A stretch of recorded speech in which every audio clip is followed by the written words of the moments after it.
할렐루야, 주님을 찬양합니다. 2022년 4월 셋째 주 온라인 성경 공부를 시작하겠습니다.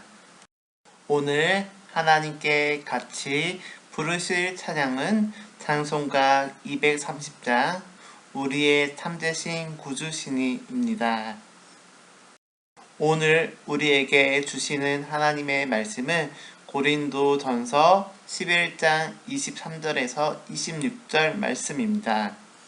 내가 너희에게 전한 것은 주께 받은 것이니 고 주 예수께서 잡히시던 밤에 떡을 가시사 축사하시고 떼어 이르시되 이것은 너희를 위하여 내 몸이니 이것을 행하여 나를 기념하라 하시고 직후에 또한 그와 같이 잔을 가지시고 이르시되 이 잔은 내 피로 세운 새 언약이니 이것을 행하며 마실 때마다 나를 기념하라 하셨으니 너희가 이 떡을 먹으며 이 잔을 마실 때마다 주의 죽으심을 그가 오실 때까지 전하는 것이니라. 아멘. 오늘 주제는 선창이란 주제로 말씀을 드리겠습니다. 칼 바르트는 참된 교회에 관하여 말하기를 예배 속에서 신앙 공동체는 교회되고 그 자체를 개발할 뿐 아니라 이런 일들이 먼저 거기서 계속하여 일어난다. 만일 그것이 예배 속에서 일어나지 않는다면 다른 어느 곳에서도 일어나지 않을 것이다 라고 이야기하고 있습니다. 이렇듯이 진정한 교회란 의미 있는 예배를 통하여 끊임없는 동력을 얻습니다. 이 동력은 과거를 돌아보고 현재로 바로 인식하며 미래를 새롭게 창조하는 원동력인 것입니다. 그러나 오늘 한국교회 예배 현장에 가장 큰 결점이 있다면 그것은 바로 예배 신학이 결혼되어 있다는 점입니다. 그 중에서도 가장 소홀히 대하고 있는 예배의 부분이 바로 선만찬입니다. 선만찬은 하나님께서 우리에게 주시는 최고의 은혜의 방편입니다. 하나님께서는 이 선만찬을 통하여 그리스도를 통한 은혜를 우리에게 허락하십니다. 선만찬은 예수 그리스도를 닮아가려는 모든 기독교 공동체의 신앙과 실천에 있어서 가장 핵심적인 부분입니다. 그리스도 교인들은 이 예전에 참여함으로써 그리스도와의 만남을 이루고 예수 그리스도를 통하여 보여주신 하나님의 은총을 접하게 되는 것입니다. 세례를 받고서 그리스도인으로 인침을 받은 사람들은 누구나 선만찬 예식에 참여하여 하나님과 맺은 계약을 재다짐하게 되는 것입니다. 그렇기에 선만찬이 갖는 의미와 가치는 중요하다고 말할 수가 있습니다. 올바른 선만찬 예전을 거행하기 위해 필요한 신학적 과제는 무엇입니까? 선만찬은 전통적으로 기독교 예배의 중심적 행위였습니다. 그래서 기독교 예배는 언제나 말씀과 선만찬이라는 두 가지 핵심적 요소를 중심으로 하여 발전하여 왔습니다. 그러나 종교개혁 이후에 종교개혁자들의 실수로 인하여 말씀만을 중요시하는 예배가 이루어짐으로써 선만찬의 중요성을 무시하는 운동이 일어나게 된 것입니다. 그 여파는 현대 개신교의 오직 말씀만을 중요시하는 예배 형태와 의식적인 것에 대한 무조건 배타적인 입장을 취해온 편향적인 사고방식을 유발시킴으로써 개신교회의 예배 발전에 커다란 장애 요소가 되었습니다. 이러한 장애 요소를 극복하고 선만찬이 예배 속에 바르게 행하였음으로써 본래의 예배의식을 회복하고 새롭게 선만찬 예식의 필요성을 조명함으로써 영적인 선만찬 신학을 정립하고 나아가 그리스도가 원하는 성숙한 교회로서의 성립에 나가기를 바랍니다. 1. 선만찬의 기원. 선만찬은 예수 그리스도께서 친히 제정하신 성례전의 하나입니다. 이 선만찬의 기원은 주께서 십자가의 순환을 당하시기 전날 밤 그의 제자들을 불러 모으시고 유월절 명절을 지켰던 저녁 식사에서 비록되어 것이 정통적인 견해입니다. 유대인들의 간식과 선만찬을 비교 연구한 일부 학자들은 그것이 유대 랍비와 제자들 간에 일반적으로 이루었던 키두시의 식사였을 가능성을 제시하고 있습니다. 랍비와 제자들이 안식일이나 혹은 명절을 준비하기 위한 모임에서 빵과 물, 단, 포도주를 돌려가면서 마신 후에 기도를 드렸는데 예수와 제자들도 이런 식사를 늘 해왔으며 새우의 만찬은 바로 이렇게 늘 가져오던 키두시의 마지막 반찬이었을 것이라는 주장입니다. 또 다른 하나의 가능성은 요한복음서에 관련 기사에서 출발하였는데 요한복음서에 의하면 예수의 처형은 유월절 준비의 날 혹은 유월절 전날 즉 니산월 14일에 일어나기 때문에 유월절 식사가 있는 유월절 예비일에 이미 예수는 처형되고 있으니 이로써 새우의 만찬은 유월절 식사가 아니라 유월절 24식 전에 있었던 유대 종교 공통 식사인 카보라 식사일 가능성이 있다는 것입니다.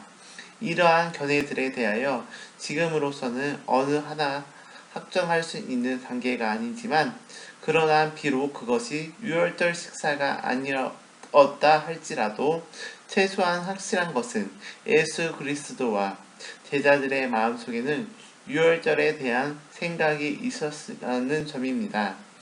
예수께서 자신의 죽음이 다가온 것을 아시고 제자들과 고별의 만찬을 같이 하기로 정했을 때 그 식사가 유월절 식사였는지 아닌지는 고사하고 그 회식 전체가 유월절 명절 분위기 속에서 이루어진 것은 확실한 것입니다.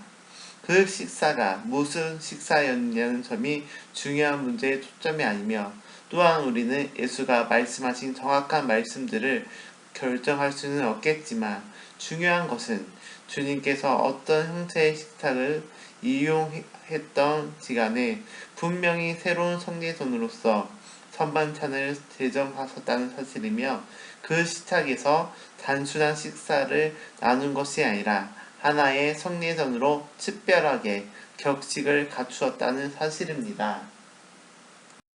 이 성서적 관점에서 본 선만찬 첫 번째, 구약의 식탁 공동체 먹고 마시는 일들은 인류가 존재하는 데 있어서 가장 중요한 부분 중 하나입니다. 특히 구약 성서는 고대 종교인들이 식탁 공동체 안에서 어떻게 친구했는지를 볼 수 있습니다. 현재 우리가 실행하는 선만찬의 시작은 그리스도의 마지막 만찬에서 시작되었습니다.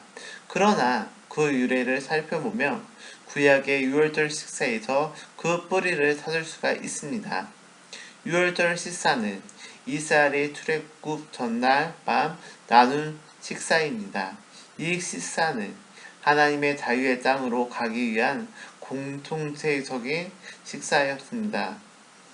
온 가족이 나누는 식사였으며 하나님의 정의가 실현되길 소망하는 모든 히브리인들의 하나 되어 나누는 공동의 식사였습니다.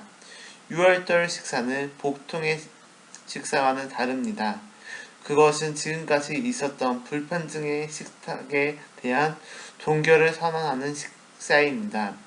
애굽의 억압을 상징하는 노예 식사가 아니라 인제는 하나님의 주시는 양식을 먹고 사는 자유자임을 상징하는 식사입니다. 즉 사별이 있는 바로의 식탁을 거정하고 정의가 실현되는 하나님의 식탁으로서의 초대가 유월절 식사입니다. 하나님은 구약 성서를 통해 고아, 가부, 가난한 자, 힘없는 자, 억누린 자의 편에 서서 그들의 소리에 항상 귀를 기울이셨고 이러한 약자들이 항상 평등과 평화의 삶으로 들어오기를 격려하셨습니다. 구약 성서가 가르치는 식탁 공동체는 오늘 권력과 자본의 지배 아래에서 불평등의 식탁으로 바뀐 식탁 공동체와는 완전히 대조적인 모습을 갖습니다.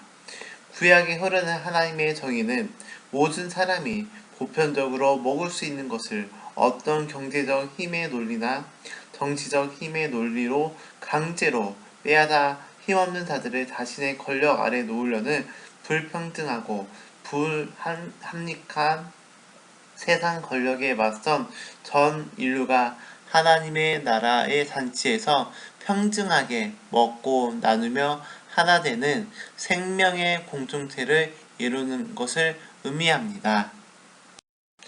두 번째, 고린도인들에 향한 바울의 가르침.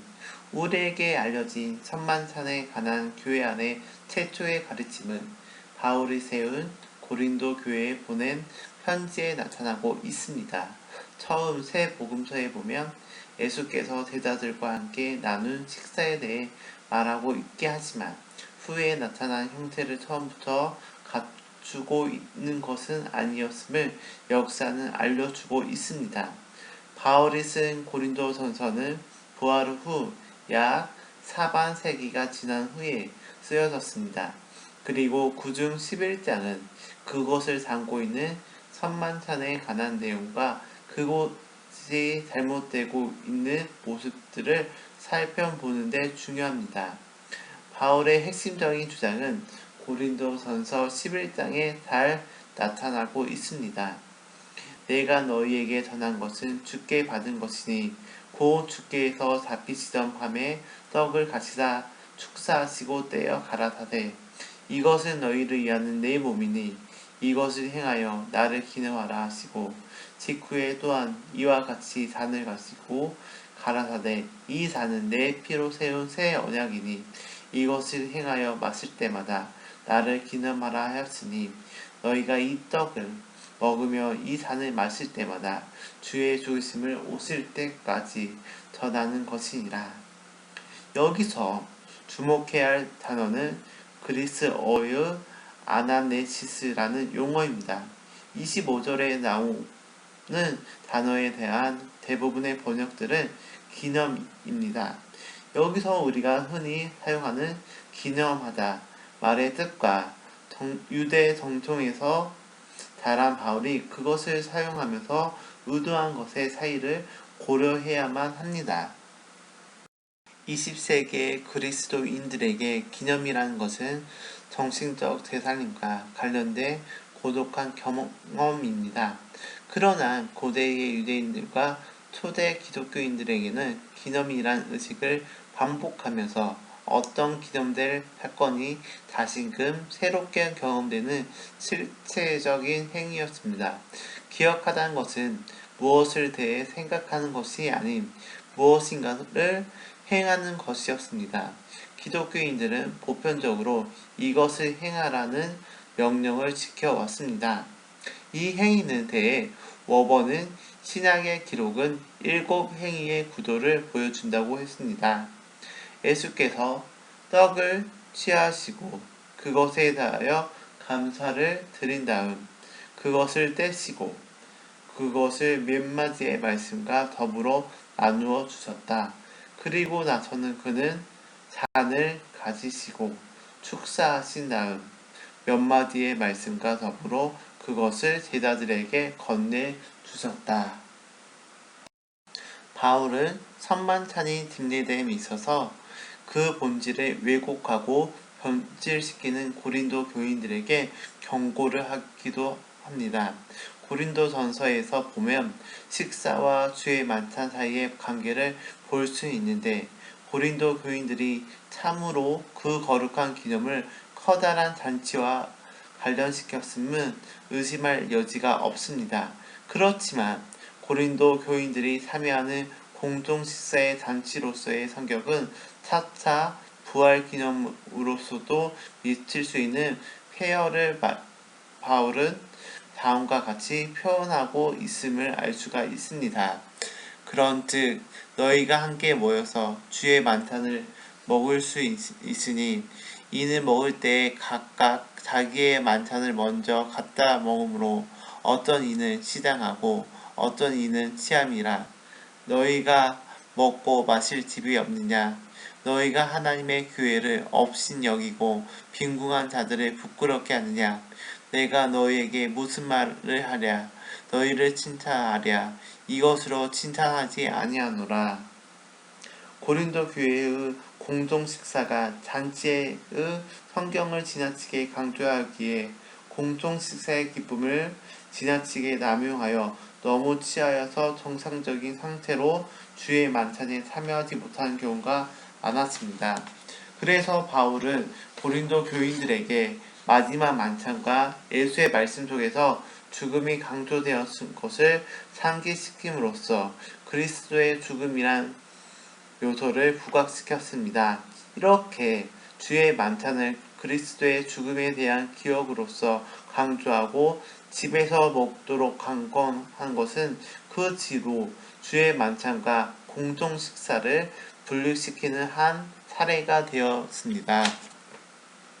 세 번째, 공관 복음서의 만찬. 초대 기독교인들의 개별 공동체에게 각각 보내는 편지인 마태, 마가, 누가복음은 예수께서 잡히던 날 밤에 가셨던 만찬에 대한 기사를 적고 있습니다. 구체적인 부분에서의 차이에도 불구하고 이들 세 기자는 두드러지게 닮아 있으며 고린도 전서에서 바울이 적고 있는 교회와 분명히 관계가 있습니다. 오래 전통 속에서 많은 학자들이 예수의 세후의 만찬을 보도한 마태복음 26장 26절에서 29절, 마가복음 14장 22절에서 25절, 누가복음 22장 15절에서 20절에는 선만찬이라는 등과 선만찬이라는 용어가 사용되지 않았지만 선만찬의 기원을 보도한다는 것을 부정하지 않고 또한 이 구절들은 선만찬의 대정사를 라는 이름을 얻게 되었습니다. 예수의 죽음과 부활 속에서 피조물은 죄의 속박에서 풀려났으며 심판을 받은 타락과 죽음에서 벗어났습니다. 이것을 교회가 선만찬에서 기념하는 것입니다. 이렇게 유월절에 하나님과 이스라엘 사이의 언약을 기억해야 하듯이 선만찬은 그리스도와 십자가의 희생으로 모든 사람에게 열어놓은 언약의 표인 것입니다. 수특기는 이 공관 복음의 대정사보다 누가가 제공하는 엠마오 이야기를 더 중요하게 다루고 있습니다. 부활한 후 예수께서 제자 중 두 사람에게 나타나셨는데 그 제자들은 예수를 인식하지 못한 채 예수를 초대하여 저녁 식사에 초대합니다. 저희와 함께 음식을 잡수실 때에 아직 정체가 확인 안 된 상태의 부활의 주는 떡을 가지사 축사지고 떼어 저희에게 주시었다. 그들의 시야에서 사라진 뒤 이 두 사람은 예루살렘에 머물러 있던 제자들에게 떡을 떼심으로 자기들에게 알려지신 것을 증언합니다. 지금까지 우리는 선만찬인 목요일 저녁에 다락방 분위기에 너무 치우친 경향이 있습니다. 즉, 부활 전 식사와 부활 후 식사는 분리될 수 없다는 것입니다. 만일 목요일 식사를 유월절 식사로 봐야 한다면 그 안에 들어있는 하나님의 구원에 관한 기쁨의 주제는 주일 식사에 대해서 부각되고 있는 셈입니다. 그러나 비록 목요일 식사를 죽음에 직면하여 우울하고 어두운 예감을 비추어주는 것으로 보더라도 분명 주일 식사만큼은 부활의 승리를 선포하고 앞서 일어난 것을 바꿔 놓는 것입니다. 엠마오의 선만찬의 신약을 통해 우리는 부활의 기쁨에 집착해서 먼저 죽지 않고는 부활이 있을 수 없다는 것을 무시하는 오류를 범해서는 안 됩니다. 세 번째, 선만찬의 신학적 이해. 첫째, 감사로서의 선만찬. 선만찬은 본래 예수님께서 제정하셨지만 유대인들의 식사 의식 자리에서 있었던 것이며 그들의 식사의식은 곧 창조와 구원의 역사를 인해 하나님께 감사함으로 떡을 떼었다는 사실을 인식할 때에 선만찬의 감사는 당연한 것입니다. 선만찬에서 창조주 하나님에 대한 감사를 하는 것은 선만찬의 본질적인 의미입니다. 선만찬에서 감사의 의미를 회복하여 하나님께서 자기를 주신 것을 기념하면서 감사를 드리고 그리스도께서 우리를 구원하기 위하여 행하신 모든 일, 곧 그의 삶, 죽음, 부활, 승천, 재림을 기념하면서 풍성한 감사를 드려야 할 것입니다. 두 번째, 그리스도의 희생과 기념으로서의 선만찬. 예수님께서는 떡을 떼시면서 이것은 너희를 위하여 주는 몸이라고 말씀하셨고, 잔을 나누시면서 이것은 새 삶을 얻게 하려고 많은 사람들을 위하여 흘리는 바 나의 피 곧 언약의 피니라고 말씀하셨습니다. 이는 예수 그리스도께서 인간의 죄를 대속하기 위하여 단번에 드리는 희생 제물이 되셨음을 의미합니다. 이런 그리스도의 희생을 선만찬에서 기념해야 하는데 이 기념은 회상 혹은 기억의 의미를 합니다. 기념의 진정한 뜻은 떡을 떼고 잔을 나누는 선만찬을 통하여 과거 그리스도의 죽음과 부활을 지금 여기에서 회상하며 찬미하는 것입니다. 셋째, 교제로서의 선만찬. 교회 공동체 안에서 성도들과 함께 나누는 친교는 그리스도와 하나가 되게 하고 선만찬에서 떡을 떼고 포도주를 마시는 것은 교회의 머리이신 주님께 지체인 성도들에게 주시는 하나됨 강력한 표징입니다. 선만찬에서의 교제는 그리스도와 연합을 이루어 그리스도와 친밀해진 성도들은 서로 하나가 되는 경험을 하게 됩니다.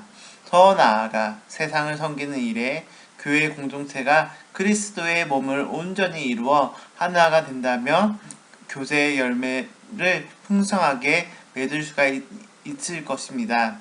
그러므로 선만찬은 그리스도와 연합하여 한 몸이 되고 성도와 하나가 되는 일치와 회복의 자리입니다. 네 번째, 그리스도의 임재로서의 선만찬. 선만찬에서 떡을 떼고 잔을 나누는 행위는 그리스도의 몸과 피에 참여하는 것을 의미합니다. 최후의 만찬에서 그리스도께서 제자들에게 자신을 주시기 위해 떡과 포도주를 사용하셨는데 그 성물들은 선만찬에 더 이상 떡과 포도주가 아니라 하나님의 자기 주심의 선물입니다.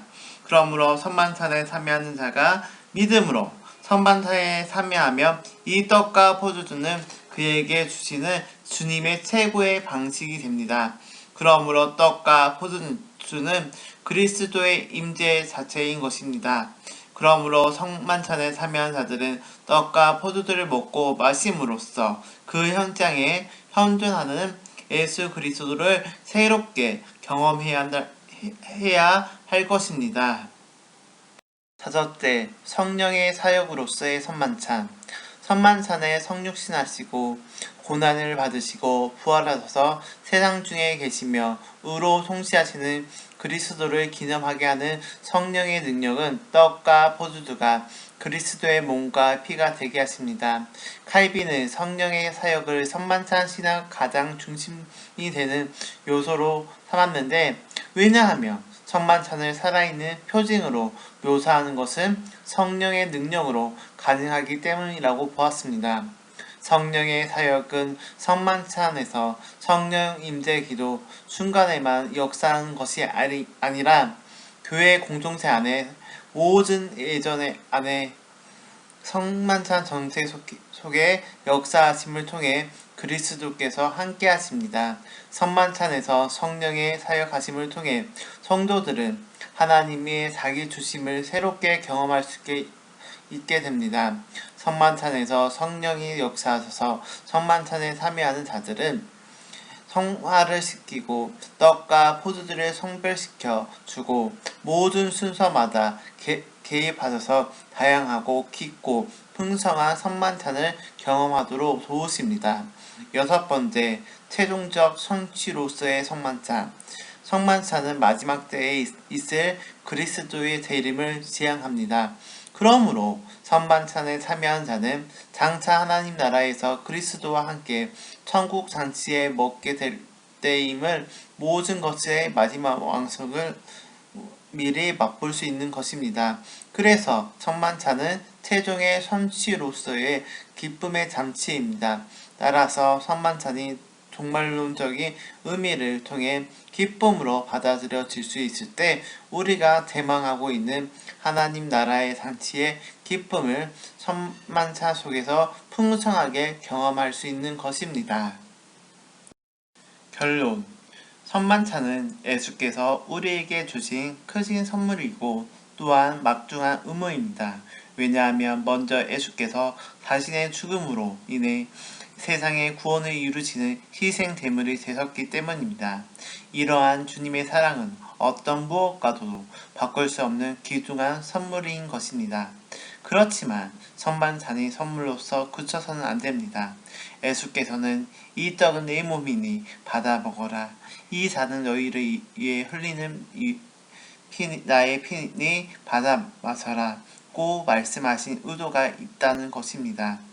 예수 그리스도께서 우리를 위해 자신의 몸과 피를 모두 내어 놓으셨듯이 우리도 마찬가지로 주님의 말씀을 받고 나 자신과 세상을 품을 수 있는 존재가 되라고 하신 것입니다. 주님을 따르는 사람에게 자신이 직접 본보기가 되어 주시고 그것대로 행하라는 명령을 내리신 것으로 이해해야 합니다. 이것은 주님께서 베푸신 생명의 잔치가 오늘에만 국한된 것이 아니라 장차 도래하실 주님의 천국의 잔치로서 받아야 할 것입니다. 현재 세상을 살아가는 우리에게 성만찬은 인대나만을 위한 아닌 하나님에 의해 창조된 우주 안에 있는 생명과의 상호 연대성을 지닌 유기적인 관계를 회복해 나가도록 도와주는 하나의 살아있는 말씀으로 받아들여야 합니다. 성만찬은 과거의 선행에 대한 보상이 아니라 현재와 미래에 바르게 사는 것이 무엇이냐 하는 것에 대한 모델인 것입니다. 주께서 가르쳐 주신 기도로 성찬이란 무엇인가 대한 성경 공부를 마치겠습니다. 하늘에 계신 우리 아버지, 아버지의 이름을 거룩하게 하시며 아버지의 나라가 오게 하시며 아버지의 뜻이 하늘에서와 같이 땅에서도 이루어지게 하소서.